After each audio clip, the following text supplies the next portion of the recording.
Imagine two people receiving the exact same invitation to a party. Person A is already thinking about what outfit they'll wear, who they'll meet, what conversations they'll have. They can barely sleep the night before. Their mind is electric with anticipation. Person B reads the same invitation and immediately feels their energy draining. They're already mentally calculating the exit strategy, thinking about how they could spend that time differently. Now here's the wild part. Neither one is being dramatic. Neither one is antisocial. And neither one is wrong. They're literally operating from two completely different neurological blueprints. But what if I told you that most people spend their entire lives fighting against their own brain's wiring? What if the reason you feel exhausted after social events isn't weakness? It's neuroscience. What if the reason you feel restless staying at home isn't restlessness? It's your brain literally screaming for stimulation? And what if understanding this one simple thing could completely change how you structure your life, your relationships, and your entire career? Here's what's about to blow. Your mind.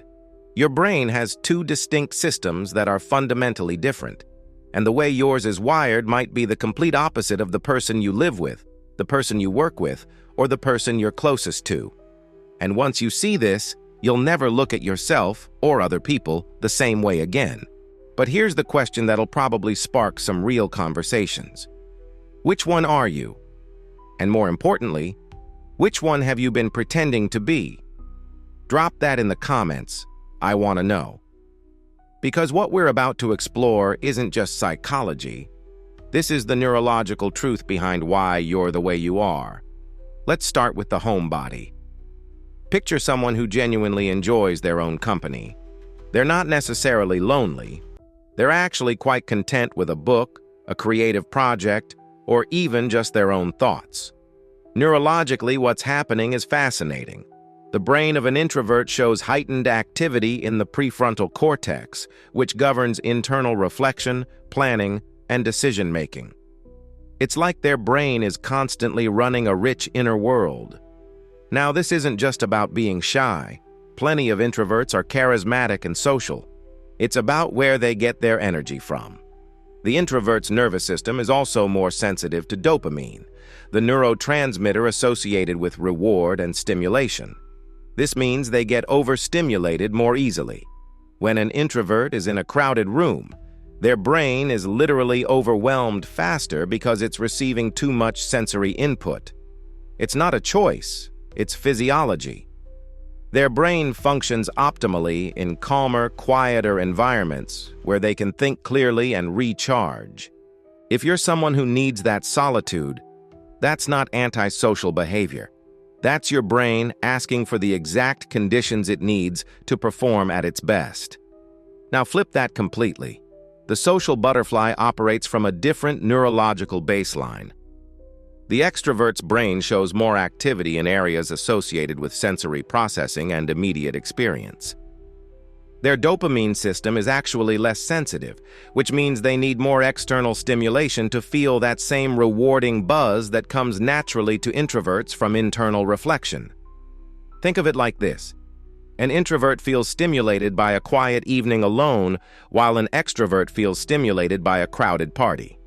Neither experience is objectively better, they're just calibrated differently. Here's where it gets really practical. If you're introverted and you've been trying to force yourself to be an extrovert, you've probably burned yourself out more times than you can count. The solution isn't to change your brain, it's to honor it. If you need social interaction, schedule it strategically.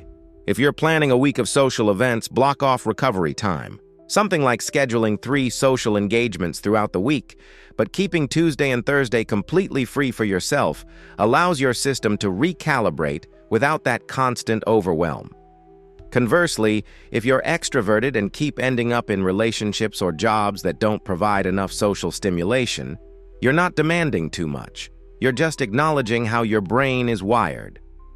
You might thrive in careers like sales, event management, or team leadership, where constant interaction fuels your performance.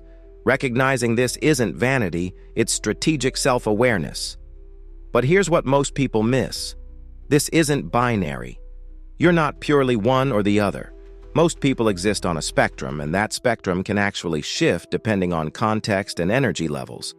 Someone can be introverted but still be an incredible public speaker because they've learned to channel their depth and thoughtfulness into their presentation. Someone can be extroverted but still need to manage their energy in high-stress situations. The real magic happens when you stop trying to fit into someone else's neurological mold. An introvert doesn't need to feel broken for wanting alone time.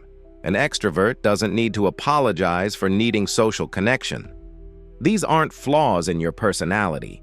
They're features of your psychology. Think about your own life right now. Are you honoring how you're naturally wired, or are you constantly working against it? If you're exhausted, it might not be because you're weak. It might be because you've been operating outside your neurological comfort zone for too long. The path forward is radical acceptance mixed with intelligent strategy. Understand your baseline. Know whether you're someone who gets energy from solitude or from social connection. Then, structure your life accordingly.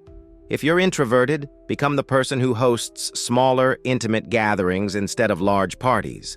If you're extroverted, pursue group activities and collaborative projects that feed your need for stimulation. This knowledge is genuinely powerful, because once you stop fighting your brain and start working with it, you'll find yourself more energized, more authentic, and genuinely happier. Your brain isn't trying to sabotage you, it's trying to keep you functioning optimally. All you have to do is listen to it.